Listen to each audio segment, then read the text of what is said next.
Vous l'entendez depuis 6h30. À l'occasion des Semaines sociales de France, nous avons posé nos micros dans la capitale de la Nouvelle-Aquitaine. Et je suis accompagné par Clément Guerre, journaliste pour RCF ici en Gironde. Oui, Pierre-Hugues, nous recevons donc ce matin le maire de Bordeaux, Pierre Urmic. En 2020, Pierre Urmic, vous avez fait partie des maires écologistes qui ont été élus dans les certaines grandes villes de France.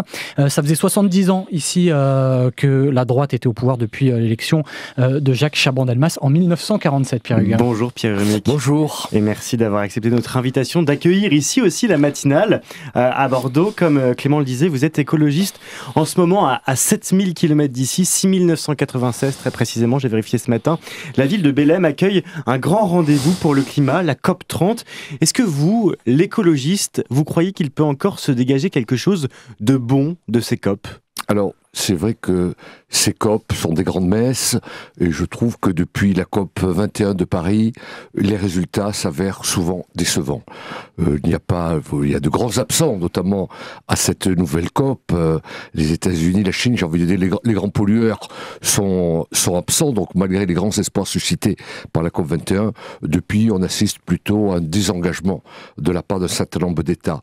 Cela me conforte dans l'idée, et c'est une idée de maire et de maire girondin à laquelle je suis très attaché, que le défi climatique, l'échelon le plus pertinent aujourd'hui pour vraiment y répondre, pour vraiment répondre à l'urgence climatique, c'est l'échelon territorial et notamment nos villes. C'est pour ça qu'il est important que nos villes soient très très engagées sur ce terrain-là. C'est nous qui avons maintenant le niveau d'agilité que les États, les superpuissances ont perdu depuis bien longtemps. Donc, vous avouez en tant qu'élu local, je crois davantage au territoire, à l'engagement des territoires pour répondre à ces grands défis planétaires. Justement, Pierre Urmic, vous avez une de vos adjointes, Céline Papin, qui est au Brésil, pour maintenir la pression pour l'accord de Paris qui vise à limiter le réchauffement climatique. Justement, on parlait de poids des villes. Qu'est-ce que peut faire une ville comme Bordeaux ? Très concrètement, il y a quoi comme possibilité ? Parce que vous dites que le poids des villes compte, on se demande comment. Oui, alors c'est déjà être exemplaire, c'est-à-dire réduire nos émissions de gaz à effet de serre. Quand j'ai été élu maire de Bordeaux, vous l'avez rappelé, c'était juillet 2020, j'ai immédiatement décrété l'urgence climatique. Certains m'ont répondu, les adversaires politiques m'ont dit ça sera un slogan. Mais j'ai dit non, c'est pas ma vision de la politique, c'est tout sauf un slogan, c'est un engagement. Et j'ai fait en sorte que cet engagement pour l'urgence climatique, pour répondre à l'urgence climatique, puisse se décliner dans toutes nos politiques municipales. J'ai fait quelque chose, je crois, tout à fait inédit. J'ai fait en sorte que ma première adjointe, qui est une adjointe en charge des finances, ce qui est assez courant dans tous les Claudine Bichet, ce qui est assez courant dans les organigrammes des villes, mais soit en même temps adjointe à l'urgence climatique. Et je peux vous dire, ça change tout. Et concrètement, quelles sont les décisions que vous avez prises pour changer justement ? Je termine 2 mots là-dessus pour vous dire que ça change tout. Ça veut dire que toutes nos politiques sont examinées à l'aune de leur impact climatique. Toutes. C'est comme imaginer au niveau national, c'est comme si le ministre en charge de l'urgence climatique était Bercy, c'était le ministre des Finances. Au lieu de perdre systématiquement ses arbitrages, le ministre en charge de la transition écologique les gagnerait systématiquement, puisque ça serait la même personne qui serait à l'origine des décisions. C'est ce que l'on a fait à Bordeaux. Et on a décidé, par exemple, une décision toute simple, c'est que cette ville de Bordeaux, que vous commencez à connaître, est une ville magnifique, mais c'est une ville de pierre, c'est-à-dire une ville très, très minérale. Notre premier souci, ça a été d'entamer la reconquête végétale de la ville. On a planté, je peux vous dire, 2 fois plus d'arbres aujourd'hui dans Bordeaux qu'il y en avait quand nous sommes arrivés. Donc, un grand engagement pour que cette ville, qui était un îlot de chaleur urbain majeur, devienne progressivement un îlot de fraîcheur. Il y a un réseau des villes engagées pour le climat, le réseau C40, avec des villes comme Paris, New York, Casablanca. En 2017, déjà à l'occasion d'un G20, ces villes appelaient les grands dirigeants à écouter les villes. Est-ce que vous vous sentez suffisamment écouté, vous aujourd'hui, à l'échelon national, pour changer quelque chose sur la politique climatique de la France ? Non, parce que la France, comme d'autres pays, est resté un pays très, très jacobin, et les territoires ne sont pas suffisamment écoutés. Moi, je me bats comme un lion. Je vais régulièrement à Paris, tirer les sonnettes des différents ministères concernés par nos thématiques municipales. Et on voit bien cette espèce d'arrogance parisienne qui nous a d'ailleurs menés dans le mur. On voit bien actuellement quel est l'état de dégradation pas seulement des comptes publics, mais j'ai envie de dire de la politique en général, on n'écoute pas suffisamment les territoires. Et j'ai envie de dire, nous à Bordeaux, merci d'être à Bordeaux, parce que Bordeaux, nous sommes, j'y suis très attaché, historiquement, un territoire girondin. C'est-à-dire un territoire émancipé du pouvoir parisien. Moi, j'y suis très attaché. Et je pense que, pour déborder même les problèmes climatiques, je pense que la politique, on va la changer par les territoires, montrer qu'il existe une autre façon de faire de la politique que cette espèce de cacophonie parisienne qui dégrade le débat politique. Pierre Hermic, pour lier la COP30 à Bordeaux, est-ce que vous vous inspirez de certaines villes, par exemple aux États-Unis, je sais que vous étiez à Los Angeles il n'y a pas très longtemps, est-ce qu'il y a des mesures, par exemple, dans ces villes-là, que vous prenez dans votre valise pour les appliquer à Bordeaux? Par exemple, vous pouvez donner un exemple concret? Los Angeles, ils se sont aussi lancés dans une politique de résistance au dérèglement climatique et aux îlots de chaleur urbains. J'ai vu un certain nombre de réalisations à Los Angeles qui fait qu'effectivement, ils ont intégré le plus en amont possible dans leur politique d'urbanisme les problèmes de résilience aux journées caniculaires que Los Angeles, comme d'autres villes, connaissent. Pierre Hermic, vous le voyez, le débat sur l'écologie est très polarisé aujourd'hui. Comment on fait pour rassembler ? Mais en tenant un discours apaisé. Moi, je suis très attaché à ce que j'appelle ma radicalité à moi, qui est surtout la radicalité de la modération et de l'équilibre. Je trouve que cette radicalité-là n'a pas suffisamment sa place dans la vie politique. Bordeaux est une ville, à mon avis, exemplaire historiquement sur un discours humaniste, un discours apaisé, un discours d'équilibre. Et je vous promets que j'essaie d'insuffler cet esprit de modération. On me le reproche de tous les côtés. On me le reproche, bien sûr, sur ma droite. On me le reproche sur ma gauche également. Ah oui, aussi à gauche ? Oui, bien sûr. Moi, j'ai une opposition très, très à gauche, très LFiste, qui est très critique par rapport à mes politiques, qui me reproche précisément ce souci constant d'équilibre. Vous savez, quand j'ai été élu maire de Bordeaux, l'une des premières déclarations que j'ai faites consiste à dire « je serai le maire de tous les Bordelais ».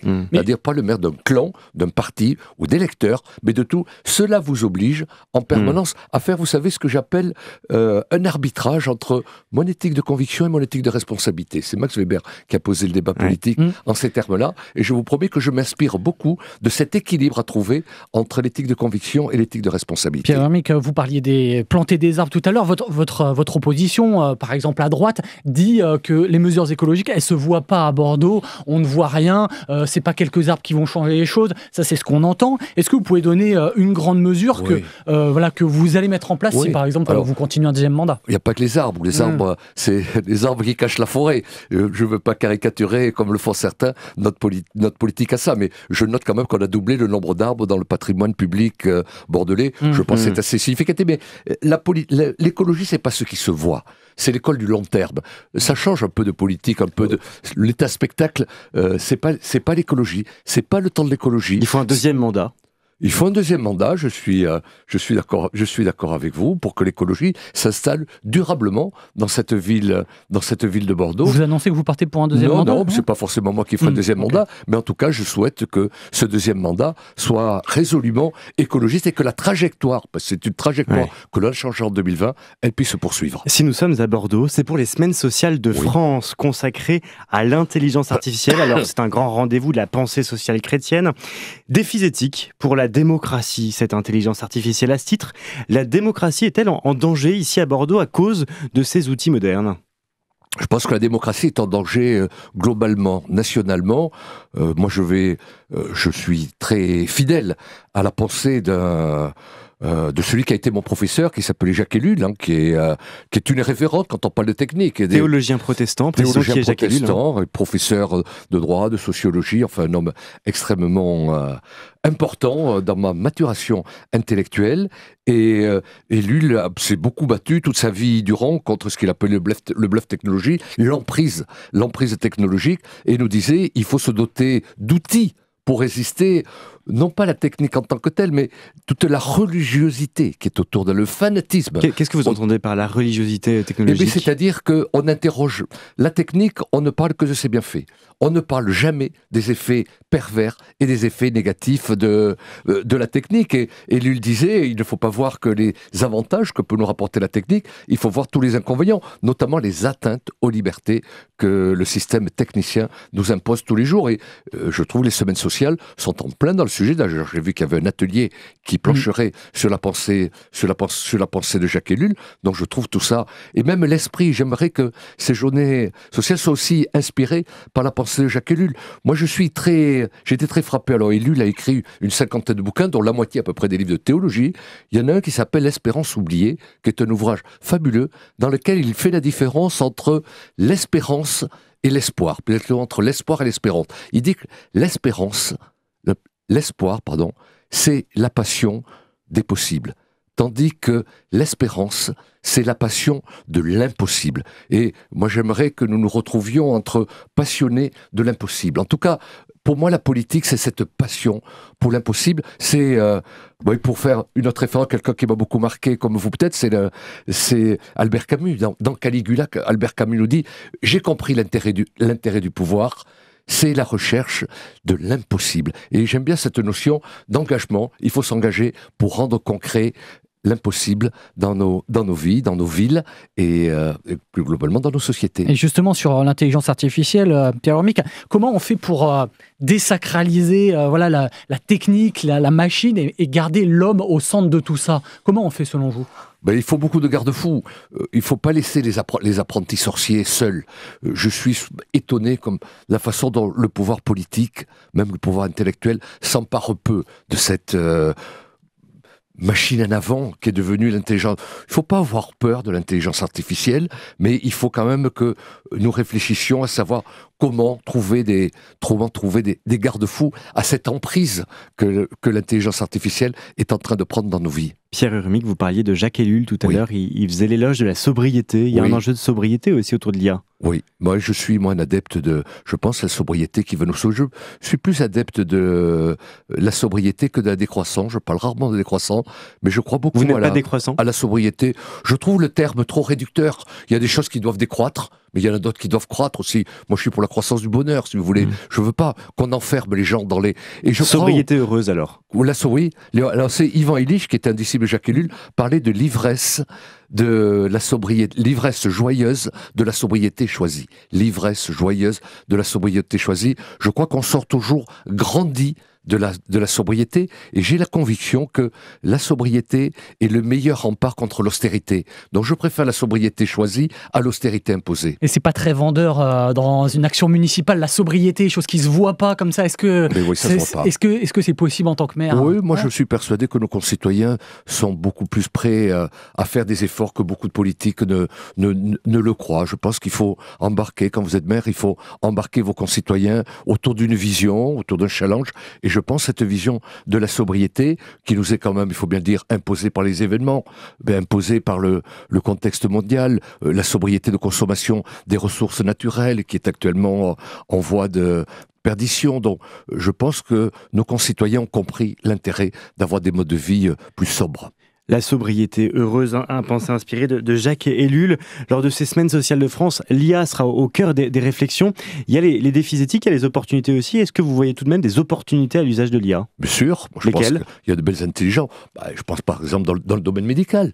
Dans le domaine médical, ça me paraît être les progrès qui sont faits tous les jours grâce à l'IA me paraissent tout à fait salutaires pour nous. Je pense qu'il ne faut pas jeter le bébé avec l'eau du bain, parce que de toute façon l'IA, elle va nous arriver, elle est déjà très avancée, donc il faut faire en sorte de davantage l'encadrer. Et je pense que ça sera aussi les réflexions qui seront menées. Il ne faut pas être technophobe. Jacques Ellul n'était pas technophobe, loin de là, mais de dire la technique, il faut savoir la dominer, il faut savoir l'encadrer. Or, actuellement, c'est souvent l'inverse, c'est la technique qui vous domine. Il faut plus de régulation de la part des pouvoirs publics. Bien sûr. Actuellement, il n'y en a pas suffisamment. Donc, ça va un peu à l'encontre de l'image ultralibérale que certains veulent donner de plus en plus à la politique. Non, il faut réaffirmer le rôle du politique pour encadrer cette évolution inéluctable de l'IA. Pierre Urmic, le journal La Croix, en parlant de vous, évoque un chrétien discret mais assumé. Alors je ne sais pas si vous vous retrouvez dans cette proposition, mais permettez-moi de vous poser la question de l'espérance dont vous parliez. Alors que le climat politique est absolument suffocant, les crises politiques et climatiques d'ailleurs s'enchaînent, quelle est votre espérance? Où est-ce que vous puisez cette forme de... vous parliez des impossibles, c'est pas ce qui fait se lever le matin sans doute, mais comment vous puisez votre espérance? je faisais référence tout à l'heure à Caligula de Camus, c'est-à-dire, si je fais de la politique, c'est parce que je pense qu'il faut donner ses chances précisément à l'impossible. Donc je me lève tous les matins en me disant, il faut aujourd'hui donner ses chances à l'impossible. Vous savez, la politique, c'est l'art de rendre possible ce qui est nécessaire. Donc c'est pas forcément des choses immenses qui se voient, mais moi je m'efforce d'être, vous savez, le maire du quotidien, c'est-à-dire un maire qui est proche de ses administrés, mais aussi le maire du lendemain, c'est-à-dire de partager avec mes administrés une vision de la ville. La ville, il faut la réparer, c'est ce que je fais tous les jours, mais il faut aussi la préparer aux grands défis. Et très souvent, je vois chez les maires où ce sont souvent exclusivement des maires du quotidien, ce qui est bien, on en a besoin, nos concitoyens réclament cette quotidienneté de la présence des maires dans les villes, mais ils réclament aussi de plus en plus que les maires soient aussi des visionnaires, savoir que sera notre ville, notre vie dans 20 ans, et pour ça il faut les embarquer dans un récit, et c'est ce que j'essaie de faire tous les jours, donc en gardant cette double particularité du maire du quotidien, du maire du lendemain, le maire qui répare la ville et le maire qui prépare la ville. Pierre Urmic, si je peux me permettre, dans votre intimité, vous, dans votre vie de tous les jours, votre espérance, elle est où ? Alors, vous avez fait allusion, moi j'aime peu parler de ma vie privée, mais je ne conçois pas un engagement s'il n'est pas accompagné par une vie spirituelle. Moi, c'est aussi la spiritualité qui me guide, qui fait que je ne me désespère jamais, je désespère jamais en la nature humaine. Je pense que c'est ça aussi d'être un chrétien engagé. Donc heureusement, on est porté, et moi je pense être porté par ces rendez-vous spirituels que j'essaie d'avoir régulièrement. Et ce n'est pas incompatible, loin de là, avec un engagement politique. Au contraire, ça me porte. Ça se conjugue. Beaucoup. Pardon ? Ça se conjugue. Oui, ça se conjugue. Oui, absolument. Oui, c'est à mon avis. Moi, je conçois difficilement l'un contre l'autre. Après, il y a plusieurs maisons dans la maison du Père. Donc, chacun conçoit l'engagement où il veut, mais il faut qu'il accepte qu'il y ait des engagements différents. Merci beaucoup, Pierre Urmic. Je rappelle que vous êtes le maire de Bordeaux. Merci d'avoir accepté notre invitation. Merci ce matin, je crois que vous serez présent aux Semaines sociales de France. Oui, demain. J'y suis demain. Je rencontre déjà un certain nombre de participants en début d'après-midi et je serai présent demain en début d'après-midi aussi à la faculté de médecine. Merci beaucoup en tout cas d'avoir été ce matin l'invité de la matinale et merci à vous, Clément Guerre. Merci.